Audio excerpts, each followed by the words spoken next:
ಇವತ್ತು ನೋಡಿ, ಕುಲ್ದೀಪ್ ಬಗ್ಗೆ ಫಸ್ಟ್ ಮಾತಾಡ್ಬಿಡ್ತೀನಿ. 3 overs 29 ರನ್ಸ್ 1 ವಿಕೆಟ್ ಇರುತ್ತೆ.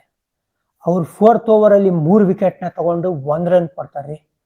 ಎಂತ ಬೌಲಿಂಗ್ ಪ್ರದರ್ಶನ. ಪಾಕಿಸ್ತಾನ ಮೇಲೆ ಯಾವಾಗ್ಲೂ ಮೇಲ್ಗೈ ಸಾಲಿಸಿರುವಂತ ಕುಲ್ದೀಪ್ ಯಾದವ್ ಇವತ್ತು ಕೂಡ ಹೊಡೆಸ್ಕೊಂಡ್ರು ಕಮ್ ಬ್ಯಾಕ್ ಮಾಡಿದಾರಲ್ಲ, ಅದು ಕ್ಯಾರೆಕ್ಟರ್ ತೋರಿಸಿದ್ದು.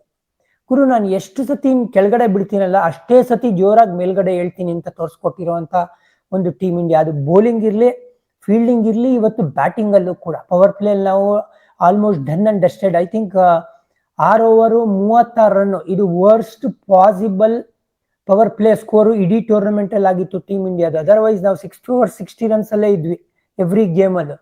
6 overs 36 ನಾವಿದ್ದು, ಅಲ್ಲಿಂದ ಕಮ್ ಬ್ಯಾಕ್ ಮಾಡಿರೋದು. ಇನ್ನ ಒಂದು 2 balls ಇದೆ ಅನ್ನುವಾಗ ಈಗ ಒಂದು ಪಂದ್ಯನ ಗೆದ್ದಿರೋದು. ಹಾಗಾಗಿ ಸಾಲಿಡ್ ಕ್ಯಾರೆಕ್ಟರ್ನ ತೋರಿಸಿದ್ರು Kuldeep. Same case with Varun Chakravarthy. Varun Chakravarthy speciality ಏನ್ ಗೊತ್ತಾ? ಆ ಶಹೀಬ್ ಜಾದಾ ಫರಾನ್ 6 ಹೊಡಿತಾರೆ, ನೆಕ್ಸ್ಟ್ ಬಾಲ್ ಔಟ್ ಮಾಡ್ತಾರೆ. ಫಖರ್ ಜಮಾನ್ 6 ಹೊಡಿತಾರೆ, ನೆಕ್ಸ್ಟ್ ಬಾಲ್ ಔಟ್ ಮಾಡ್ತಾರೆ. ಅಂದ್ರೆ ಕಿಲ್ಲಾಡಿ ಬೌಲರ್. ಪ್ಯಾನಿಕ್ ಆಗೋದಿಲ್ಲ. 6 ಹೊಡೆದ್ರು ಅಂತ ಹೇಳ್ಬಿಟ್ಟು ಪ್ಯಾನಿಕ್ ಆಗಿ ಏನೋ ಎಕ್ಸ್ಟ್ರಾ ಟ್ರೈ ಮಾಡಕ್ ಹೋಗಲ್ಲ.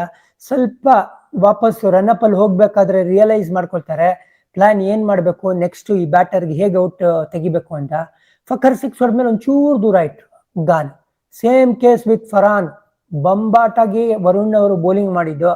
ಎವ್ರಿ ಗೇಮ್ ಅಲ್ಲೂ ಕುಲ್ದೀಪ್ ಅಷ್ಟು ವಿಕೆಟ್ ಬರ್ದೇ ಇರ್ಬೋದು ಅವ್ರಿಗೆ, ಬಟ್ ಅವ್ರ ಕಾಂಟ್ರಿಬ್ಯೂಷನ್ ಮರೆಯೋಂಗೆ ಇಲ್ಲ. ಕುಲ್ದೀಪ್ ಯಾದವ್ 17 ವಿಕೆಟ್ಸ್ ನ ತಗೊಂಡಿರೋದು. ನನ್ನ ಪ್ರಕಾರ ಅವ್ರಿಗೆ ಕೊಡಬೇಕು ಪ್ಲೇಯರ್ ಆಫ್ ದಿ ಸೀರೀಸ್ ಪದವಿ.